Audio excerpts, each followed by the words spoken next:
খন্তেক পিছতে ৰাইজৰ উদ্দেশ্যে কি ক'ব?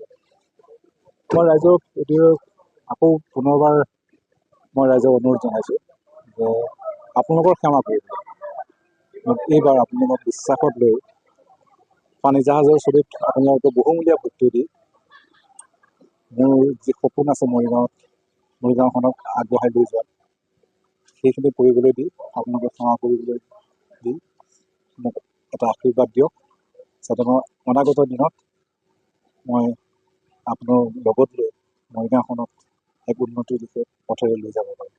যিসকল কৰ্মী নন ষ্টপ আপোনালোকৰ লগত লাগি থাকিল, কৰ্মীসকলে কাম কৰিলে আৰু সকলোকে মই সেৱা জনাইছোঁ, সকলোকে মই ধন্যবাদ দিছোঁ অন্তৰৰ ভিতৰৰ পৰা। কাৰণ মোক ৰাইজে ইমান অকুণ্ঠ সঁহাৰি দিছে, ইমান মৰম দিছে।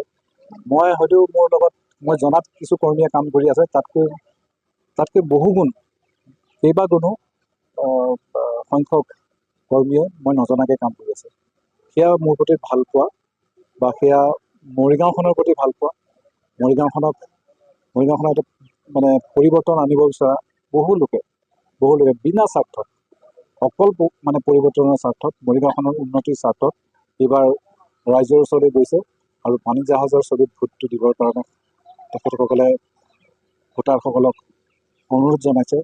সেইসকলকো মই হৃদয়ৰ পৰা মোৰ অন্তৰৰ পৰা মই শ্ৰদ্ধা জনাইছোঁ আৰু মই এটা প্ৰতিশ্ৰুতি দিছোঁ যে সুখে দুখে মই সকলো সময়তে সকলোকে লৈ মই এইখন সমাজতে নিশ্চয় থাকিম, আপোনালোকৰ সমস্যাবিলাক সমাধান কৰিবলৈ যত্ন কৰিম।